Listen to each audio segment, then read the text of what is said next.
preschool friends, today we are going to talk about absorption, and I have two containers over here. One is empty and one is with water and a little bit of soap because I like to make bubbles in my water.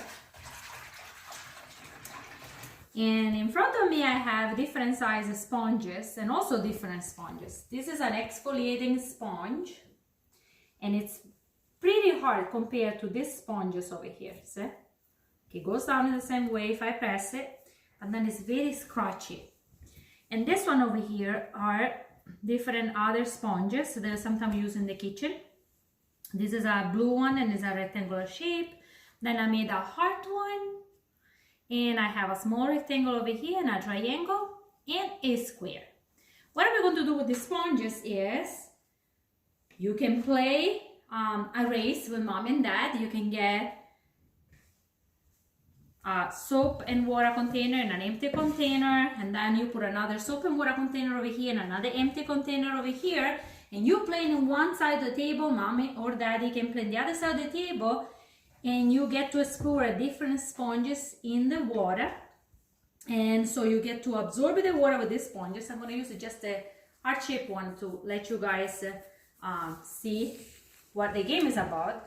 And then you can do the same thing at home with mom and daddy and have a race. See who is going to be filling up this empty container first. So you can set a timer and play in that way. Okay, let's use the heart-shaped one. So you're going to get to absorb the water over here, squeeze it all up over here, and then absorbing and squeezing. And if you play a race, you have to be super duper fast. And you can see that depends on the shape of the sponge. You get to absorb more water when you dip the sponge inside the water, and maybe fill the container faster than mommy or dad, or you're gonna take more time if you get a small sponge like this and you squeeze it in, and then you have to go back again, right? It's a little bit of water that you squeeze in, okay? And that's what you're gonna do, okay? You can absorb and then squeeze it in. And I'm going to ask my assistant to get a cup for me, please. And I'm going to show you that the amount of water that goes in the cup with a small sponge and the big sponge is actually different, okay? So you can see it. Look, this is the amount of water that you put inside the cup with a small sponge. And now you will see it with a bigger sponge, how much water you put it in, okay? Here we go. You see, I put more water now. And you can do this with any sponge that you like. And let's try this one now so you get to see too. So look, this is a bigger sponge, but it's also a little bit scratchy.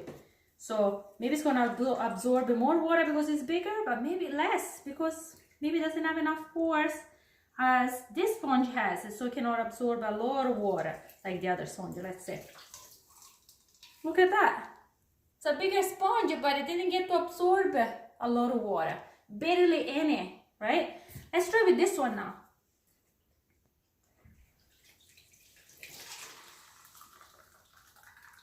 Look at that.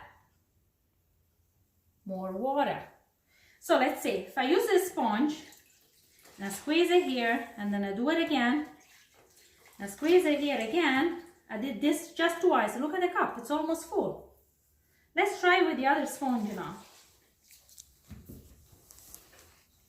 Here once. Look, the water is still dripping from the sponge. And I'm going to do twice. Look at that. It's just over here, it's just a little bit of water. So probably I have to use this sponge a lot more times than the other one to fill this cup, okay? Friends, I'm going to say bye to you guys, and then you can see me tomorrow and tell me if you try this activity at home and if you like it. Bye!